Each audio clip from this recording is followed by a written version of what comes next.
አንድ አምላክ በሆነ በአብ በወልድ በመንፈስ ቅዱስ ስም ጥር 16 በዝች ቀን የስሙ ትርጓሜ እግዚአብሔር ወዳጅ የሆነ የከበረ ፊላታዎስ በሰማዕትነት አረፈ። ይህም ቅዱስ ከአንጾኪያ አገር ሰዎች ወገን ነው። ወላጆቹም መረግድ የሚባል ላም ያመልኩ ነበር። የተፈተገና የበሰለ በሰሊጥ ቅባትና በማር የተለወሰ ስንዴ ይመግቡታል። ሁል ጊዜ 3 ጊዜ የተወደደ ሽቱ ቅባት ይቀቡታል። የወይን ጠጅም ያጠጡታል። ለክረምትና ለበጋም ማደሪያ ያለው በአንገቱም የወርቅ ዛንጀር ድሪ አለ። ይህ ቅዱስ ፊላታዎስም መልኩ እጅግ የሚያምር ነበር። 10 ዓመትም በሆነው ጊዜ ለዚያ በሬ ይሰግድ ዘንድ ወላጆቹ ተናገሩት። ሕፃን ፊላታዎስም ቃላቸውን አልሰማም። እነርሱም እርሱን ስለሚወዱት ልቡን ሊያሳዝኑት ስላልፈለጉ አላስገደዱትም። የከበረ ፊላታዎስም ያን ጊዜ ጌታችን ኢየሱስ ክርስቶስን አያውቀውም ነበር። ፀሐይም አምላክ ይመስለው ነበር። በፀሐይም ፊት ቁሞ እንዲህ አለ፣ አንተ ፀሐይ አምላክ ከሆንክ ታስረዳይ ዘንድ እለምንሃለሁ አለው። በዚያንም ጊዜ ከወደ ላይ እንዲህ የሚል ቃል ወደ እርሱ መጣ። እኔ አንተ ልታውቀውና ስለከበረ ስሙ ደምህ ይፈስ ዘንድ ያለህ አምላክ አይደለሁም። ሕፃን ፊላታዎስም ይህን በሰማ ጊዜ ልቡ ጸና። ዳግመኛም በዚህ ሰዓት ወደ እርሱ መልአክ ተላከ። እርሱም የአምላክን ምስጢር አስረዳው። የሚነግረውንም ያስተውል ዘንድ ልቡናውን ከፈተለት። ከዓለም ፍጥረት ጀምሮ የክብር ባለቤት መድኃኒታችን ኢየሱስ ክርስቶስ ሰው እስከሆነበት ድረስ የሆነውን ይነግረው ዘንድ በልቡናውም እጅግ ደስ አለው። ከዚያችም ዕለት ወዲህ ሁልጊዜ አብዝቶ የሚጾምና የሚጸልይ ሆነ። ከብቻውም እንጀራና ጨው በቀር አይበላም። ለድሆችና ለምስኪኖችም ምጽዋትን ይሰጣል። ከዓመትም በኋላ ወላጆቹ አሰቡ። ለልጃቸው ባልንጀሮች ምሳ አዘጋጁ። ሳይበሉና ሳይጠጡ አስቀድሞ ልጃቸው ፊላታዎስ ለዚያ በሬ ዕጣን እንዲያሳርግ ፈለጉ። ሕፃኑ ፊላታዎስም በበሬው ፊት ቆሞ ሰዎች የሚያመልኩ አንተ በእውነት አምላክ ነህን? አለው። ያን ጊዜ ከበሬው እንዲህ የሚል ቃል ወጣ፣ እኔ አምላክ አይደለሁም፣ ሰይጣን በእኔ ላይ አድሮ ሰዎችን እንዳስት አደረገኝ እንጂ። ይህንንም ብሎ ያ በሬ ተነስቶ የቅዱስ ፊላታዎስን ወላጆች በቀንዶቹ ወግቶ ገደላቸው። ፊላታዎስም ያንን በሬ ይገድሉት ዘንድ አመድ እስከሚሆንም በእሳት አቃጥለው በነፋስ ይበትኑት ዘንድ አገልጋዮቹን አዘዛቸው። እርሳቸውም እንዳዘዛቸው አደረጉ። የወላጆቹም በድኖቻቸው ወድቀው ነበር። እግዚአብሔርም ጸጋውን አሳድሮበታልና ቅዱስ ፊላታዎስ በወላጆቹ በድኖች ላይ ጸለየ። ነፍሳቸውም ተመልሳ በዚያን ጊዜ ተነሱ። በሲኦልም ካዩት ስቃይ ነገሩት። ከዚህም በኋላ ቅዱስ ፊላታዎስና ወላጆቹ በአብ በወልድ በመንፈስ ቅዱስም የክርስትና ጥምቀትን ተጠመቁ። ሀብተ ፈውስም ተሰጥቶት በጸሎቱ በሽተኞችን የሚፈውስ ሆነ። ወሬውም በንጉሡ ዲዮቅልጥያኖስ ዘንድ ተሰማ። መልእክተኞችንም ልኮ ወደ እርሱ አስቀርበውና ለአጵሎን ዕጣን ያሳርግ ዘንድ አዘዘው። ብዙ ቃል ኪዳንም ገባለት። ባልሰማውም ጊዜ በየአይነቱ በሆነ ስቃይ ያሰቃዩት ዘንድ አዘዘ። በአለንጋዎችም ገረፉት። በሆዱም ላይ የሚከብድ ደንጋዮችን አደረጉ።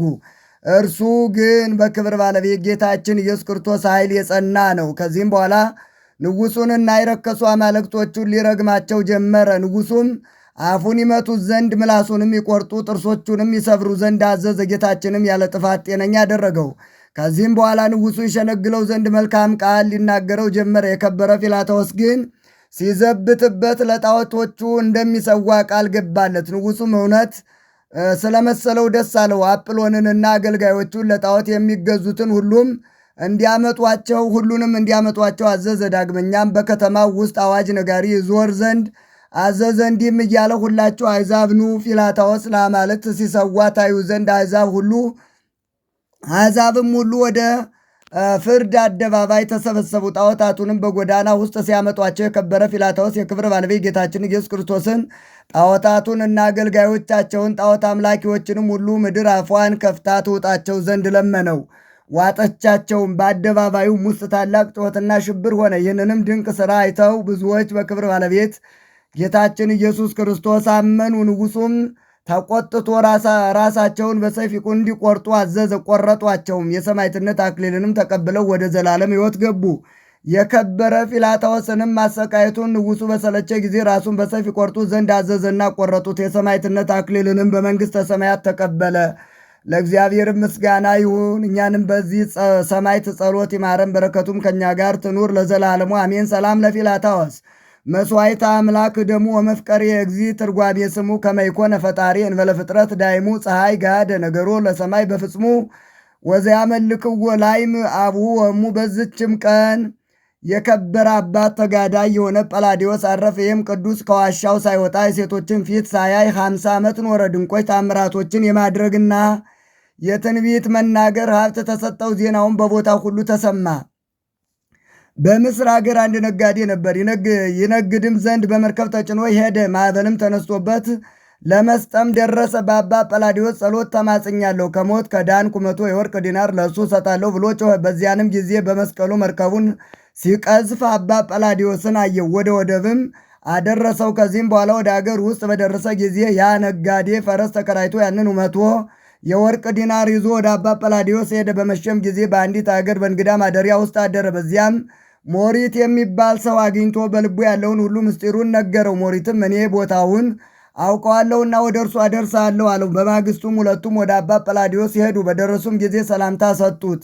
ነጋዴውም ያን ያመጣውን ወርቅ ሰጠው። አባ ጰላዲዮስም አይቶ ባረከው፣ እንዲህም አለው፣ ወደዚህ ወርቅ ፍላጎት የለኝም፣ ነገር ግን በእግዚአብሔር ፊት ጠቃሚ እንዲሆንህ ሂደህ ለድሆችና ለችግረኞች በትነው አለው። ነጋዴው ግን ይቀበለው ዘንድ ከእግሩ ስር ወድቆ ማለደው። ጥቂትም ወሰደለትና እንዲህ አለው፣ ለበረከት ይህን ተቀብያለሁ፣ የቀረውን እንዳዘዝኩ አድርገው አለው።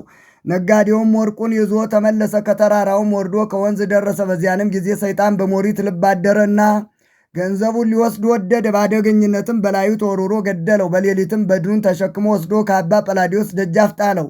በማግስቱም ወደ አገረ ገዥ ሂዶ ስለሟቹ ነገረው። መኮንኑም ወደዚያ በደረሰ ጊዜ አባ ጰላዲዮስን ይዞ ጽኑ እስራትን አሰረውና ስለ ሞተው ሰው ሊመረምረው ጀመረ። እርሱም እኔ አልገደልኩም አለው።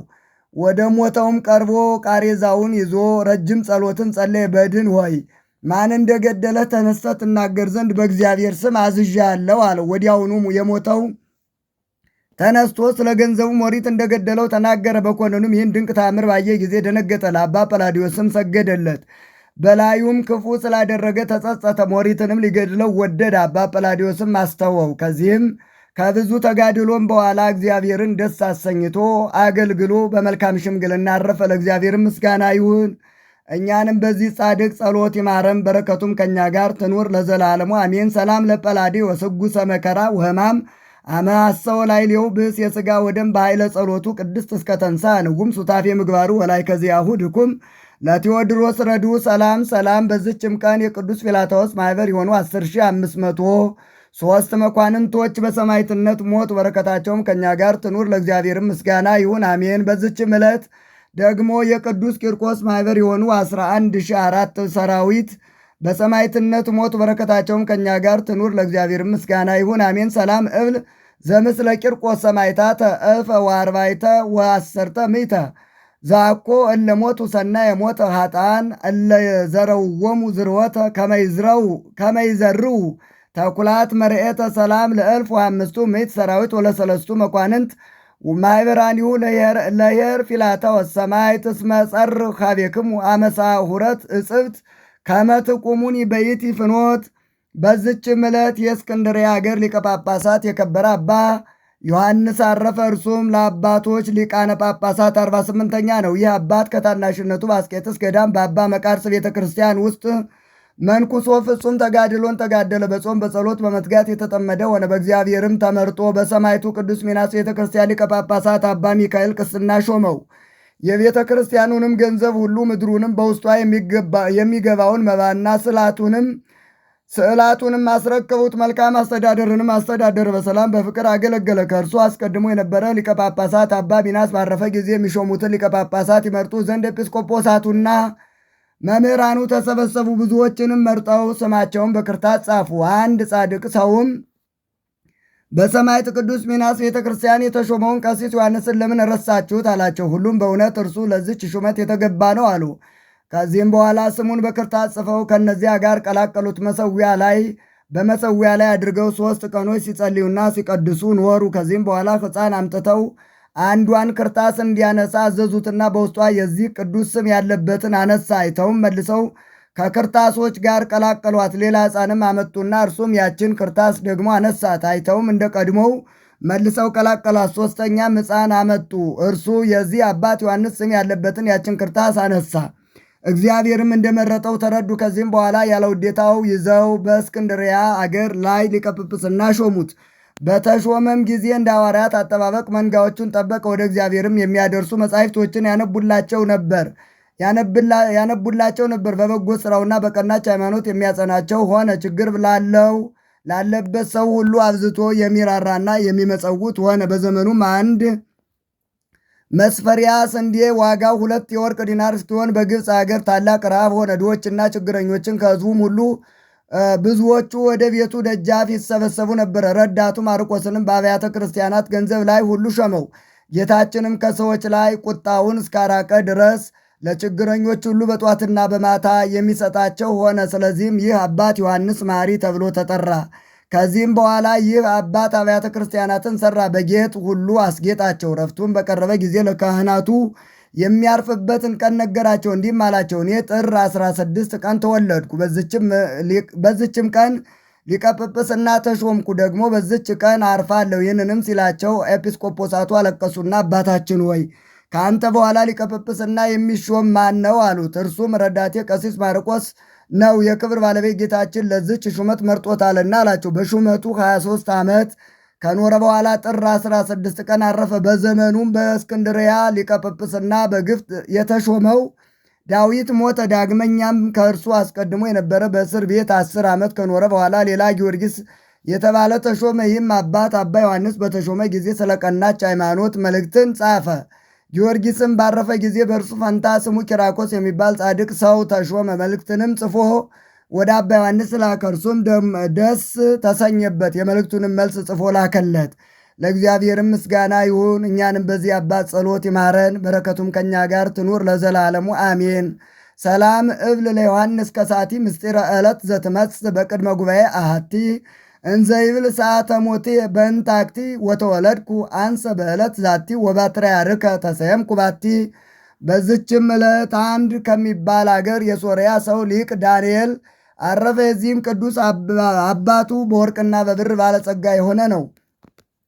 አባቱም በሞተ ጊዜ አገረ አምድ ጳጳስ አባ ዲዮናስዮስ ይህን ቅዱስ አሳደገው። የቤተ ክርስቲያንም ትምህርት አስተማረው። ከዚህም በኋላ ዲቁና ቅስና ሾመው። የምንኩስና ልብስንም አለበሰው። ሀብተ ፈውስም እስከተሰጠው ድረስ ከሰንበት እስከ ሰንበት ሳይበላ በጾም በጸሎት ጸንቶ ኖረ። ከዚህም በኋላ የሴቶችን ፊት እንዳያይ ፈጽሞ ስዕለት አደረገ። እናቱም ወሬውን በሰማች ጊዜ ወደ እርሱ መጣች፣ ታየውም ዘንድ ላከችበት። እርሱም የሴቶችን ፊት እንዳላይ ስዕለትን ተስያለሁ አላት። እርሷም እኔ እናትህ አይደለሁምን? እንዴት እንደ ሌሎች ሴቶች ታስመስለኛለህ? አለችው። እምቢ ባላትም ጊዜ ክንንቧን ገልጣ 2 ሴቶች አንድ ልብስ ለብሰው እያዩ ሲጠቃቀሱብህ እግዚአብሔር ያሳየኝ ብላ ረገመችው። ከጥቂት ቀንም በኋላ አንድ ምዕመን ሰው ለሊቅ ዳንኤል 300 የወርቅ ዲናር ወሰደለት። በማታም ጊዜ ከሊቅ ዳንኤል ደጃፍ ሲደርስ ከእርሱ ጋር ያለ ወዳጁ ስለ ገንዘብ ፍቅር በላዩ ተነስቶ ገደለው። ስለ ሟቹም የአምድ ንጉሥ በሰማ ጊዜ አባ ዳንኤልን ያቀርቡት ዘንድ አዘዘ። በውሽባ ቤት ያሉ 2 ሴቶች አባ ዳንኤልን መምጣት ወሬ በሰሙ ጊዜ ከችኮላቸው ብዛት የተነሳ ያዩት ዘንድ አንድ ልብስ ለብሰው ወጡ። አባ ዳንኤልም እናቱ የተናገረችው ስለደረሰበት ፈገግ ብሎ ሳቀ። ንጉሡም ስለሞተው ሰው አባ ዳንኤልን በመረመረው ጊዜ እኔ አልገደልኩትም፣ ነገር ግን የገደለውን ራሱ ይናገር አለ። በዚያችም ጊዜ ሟቹ በአባ ዳንኤል ጸሎት ተነስቶ ገዳዩን ተናገረ። ይህንንም ድንቅ ተአምር ንጉሡና ሕዝቡ ሁሉ አይተው በአባ ዳንኤል ፊት ሰገዱ። በቅዱሳኑ ላይ ድንቅ ሥራ የሚሠራ እግዚአብሔርንም አመሰገኑት። ከዚህም በኋላ ለአባ ዳንኤል እጅ መንሻ ንጉሡ ብዙ ወርቅን አመጣ። አባ ዳንኤልም ከእርሱ መቀበልን እምቢ ባለ ጊዜ ንጉሥ ገዳምን ሰራለትና ብዙ መነኮሳት ተሰበሰቡ። ወደ መልካም ሽምግልናም በደረሰ ጊዜ ጥቂት ታመመና በሰላም አረፈ።